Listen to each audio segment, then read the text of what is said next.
happiness and sadness, confidence and self-doubt, motivation and total mental burnout. One minute you're ready to take on the world, and the next you're doom scrolling through social media, wondering if you're even doing life right. Sound familiar?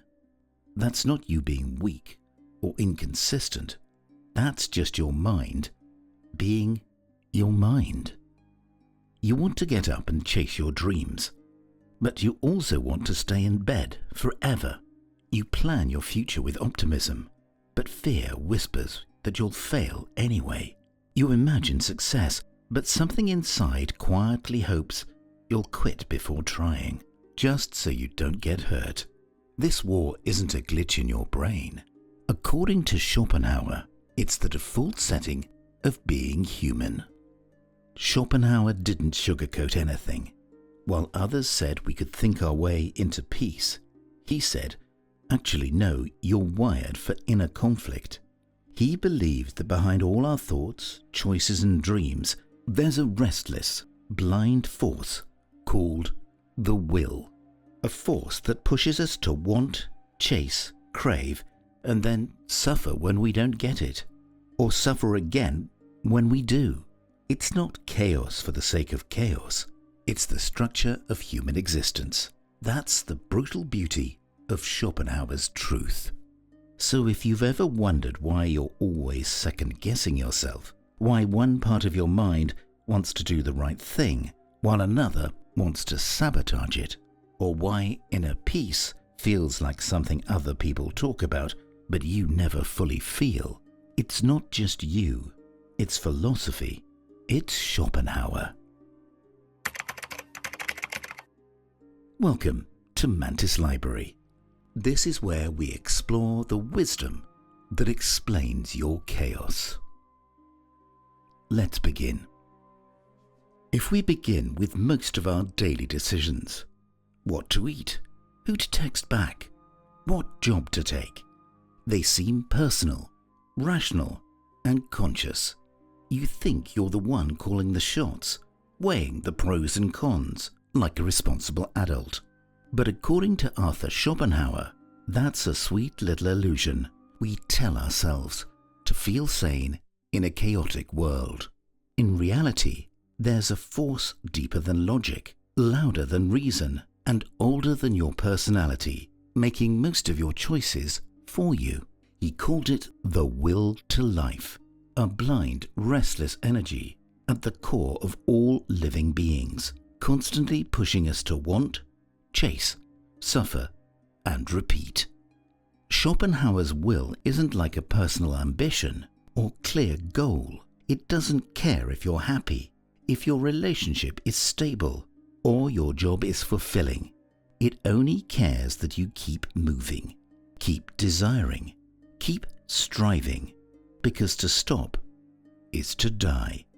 The will, he wrote, is in itself blind and knows no laws. It drives the worm to wriggle, the lion to hunt, and yes, you to obsess over that new phone, that promotion, that validation from people you don't even like. The will isn't thoughtful or elegant. It's primitive, like gravity. It doesn't ask, it pulls. Take something as simple as hunger. You might think you're choosing between salad and fries, but you're not choosing the hunger itself. That urge wasn't voted in by your rational mind. It just showed up, took over, and started making decisions. The same applies to so many of our inner struggles. Jealousy, anxiety, restlessness. They're not random. They're symptoms of the will, trying to keep us running after something, anything, because if we were ever truly content, the will would be out of a job. This is where the war begins, because while part of your mind might be aiming for peace or stillness, another part, the will sabotage that peace the moment it gets too quiet. You meditate for a few minutes, and boom, your brain throws in a memory you weren't expecting. You finally get what you want, and 5 minutes later, a new itch appears. Why? Because satisfaction is, as a rule, only a short pause between two desires. Schopenhauer said that. He wasn't being pessimistic, he was just being brutally honest. Our inner conflict comes from the fact that we're wired for dissatisfaction. It's not a bug, it's the program. Now here's the scary part. You don't even get to choose what you want. That sounds dramatic, but Schopenhauer laid it out clearly. Man can do what he wills, but he cannot will what he wills. In other words, you might feel like you're in control because you can act on your desires, but where did those desires come from? Why are you drawn to certain people, certain careers, certain aesthetics? You didn't invent those urges. They rose up from somewhere deeper, uninvited, and they often conflict. You want security and adventure, independence and connection, stability and novelty, all at once. That's the war. The illusion of individuality makes this even more frustrating.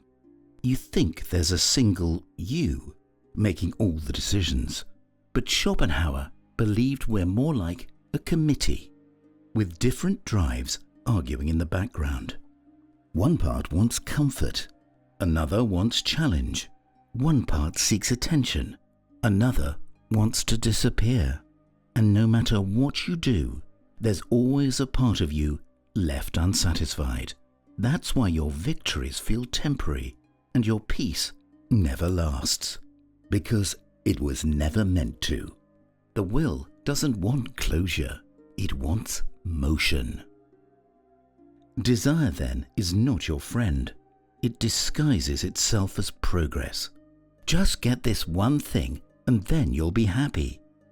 But it's really the will using a new carrot to keep you running. And it never runs out of carrots. As Schopenhauer wrote, all striving springs from want or deficiency, from dissatisfaction with one's condition, and is therefore suffering so long as it's not satisfied. That means desire is suffering in disguise. Every time you want something, you're also declaring that your current reality is not enough. And since the will ensures that satisfaction fades quickly, you're basically trapped in a loop. Want, chase, get, want again. Even joy gets hijacked. Think about it. That amazing vacation, that dream job, that long-awaited purchase. How long did the satisfaction really last? A few days, maybe a week. Then the next craving started buzzing. Schopenhauer wasn't being negative. He was just noticing what's been right in front of us all along. Life swings like a pendulum, backward and forward, between pain and boredom. In other words, when you don't have what you want, you suffer. When you do have it, you get bored. And then the will invents something new to want. Rinse and repeat. So what's the way out? Is there even one? Schopenhauer didn't believe in total escape, but he did suggest that peace begins when you recognize the game. When you stop believing that fulfilling every desire will finally make you whole. Instead of chasing more, you begin to subtract, reduce stimulation, let go of certain desires. Practice what's called denial of the will. It's not about becoming a monk or giving up everything. It's about learning to say, maybe I don't need that next thing to feel okay. It's small, but revolutionary. This doesn't mean you stop participating in life. It means you stop expecting life to fill a void it was never designed to fill. You start seeing that the constant craving, the inattention, the back and forth of your mind, that's not a problem to be fixed. That is the human condition. The war within isn't a glitch, it's the system running as intended, and weirdly, there's peace in knowing that. Because when you recognize that your mind is always at war, not because something's wrong with you, but because of something deeply human, you stop taking the battle so personally. You become less reactive, less desperate to win. You realize that even your worst inner conflicts are part of a much bigger rhythm. And in that understanding, there's a kind of freedom. Not the freedom of getting everything you want, but the deeper freedom of not being ruled by every craving. Now let's talk about the real core of the misery cake, what Schopenhauer called the fourfold root of suffering. If you've ever felt like life is just a loop of wanting, chasing, stressing, and feeling empty again, congratulations. You've already met these four forces in action. They're not rare, they're not extreme. They're the basic ingredients of everyday existence. Schopenhauer wasn't inventing suffering, he was just paying attention to it. And what he noticed was that no matter how smart, rich, loved, or successful you are, there are four things that will keep knocking at your mental door like unwanted guests. You might be able to distract yourself for a while, but they don't leave. They just wait. Let's start with desire. The one we're all familiar with. It's the part of you that always wants something, even when things are going fine. It could be something big, like love, or something small, like dessert after dinner. But the moment desire shows up, peace leaves the room. You feel that itch, that tension, that little nagging whisper that says, this isn't enough yet. Schopenhauer didn't hate pleasure. He just knew that it was always temporary. Every satisfaction is only a momentary cessation of pain, he said. So when you finally get what you want, whether it's a raise, a new relationship, or a new apartment, the relief is short-lived. There's a brief high, and then the mind finds something else to chase. This is where the second root comes in. Boredom. And yes, it's way more dangerous than people realize. Schopenhauer noticed that once desire is satisfied, we don't feel lasting peace. We feel emptiness, restlessness, like we're floating in nothing. That's why people who have it all often spiral just as hard as people who are struggling.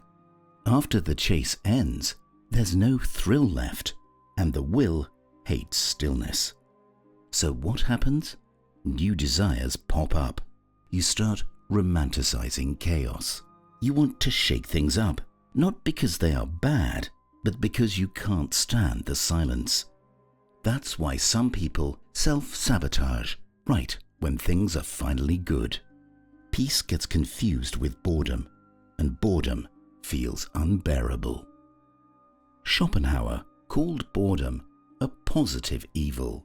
That means it's not just the absence of stimulation, it actively hurts. He wrote, boredom is a direct proof that existence has no real value in itself. That sounds harsh, but look at your own life. How often do you scroll your phone, binge watch shows, start unnecessary arguments, or shop for things you don't need, just to avoid that empty feeling creeping in? The mind can't stand a blank space, so it fills it with noise. That's not because you're weak, it's because the will is programmed to hate stillness. Then comes the third root, pain. Not physical pain, though that counts too.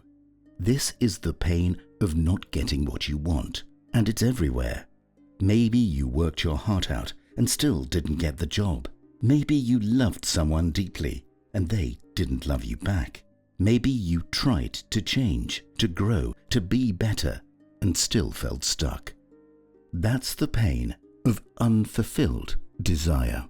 Schopenhauer argued that pain is the most honest part of life. Unlike pleasure, it doesn't lie or fade quickly. It's raw, and it shows you just how attached you were to an outcome that didn't happen. But even if you get everything you want, even if you avoid pain and somehow manage the boredom, you're still not safe. That's where the fourth and most existential root of suffering hits: the fear of death. The will to life, as Schopenhauer saw it, is terrified of ending. It doesn't want to stop. It clings to existence at all costs. That's why we obsess over youth, fear aging, and avoid thinking about death unless we're forced to. It's not just about physical survival. It's about the mind's refusal to accept that everything, including us, will end. This fear shapes everything. It's why people pursue legacies, have kids, buy expensive things, post every moment online, as if leaving some trace behind will protect them from disappearing. Schopenhauer wrote, "Death is the true inspiring genius, or the muse of philosophy, because once you see that everything you love, own, and are will eventually fade, it changes how you relate to life. Either you run from that truth and cling even harder to desire, or you begin to let go. Not in a depressed way, but in a freeing way.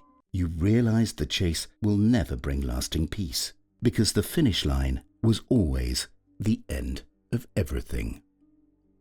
So what does all this mean in practical terms? It means the reason you feel restless or unsatisfied isn't because something's wrong with your life. It's because that's how the system is designed. The will wants, and it doesn't care how many times it breaks you to keep moving. Understanding this doesn't make the pain disappear, but it helps you to stop blaming yourself for feeling it.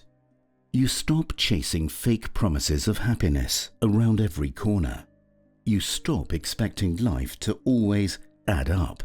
And weirdly, that gives you more peace than chasing ever did. Schopenhauer wasn't saying you have to live in despair. He was offering you the gift of clarity. When you see the fourfold root for what it is, desire, boredom, pain, and death, you start making different choices.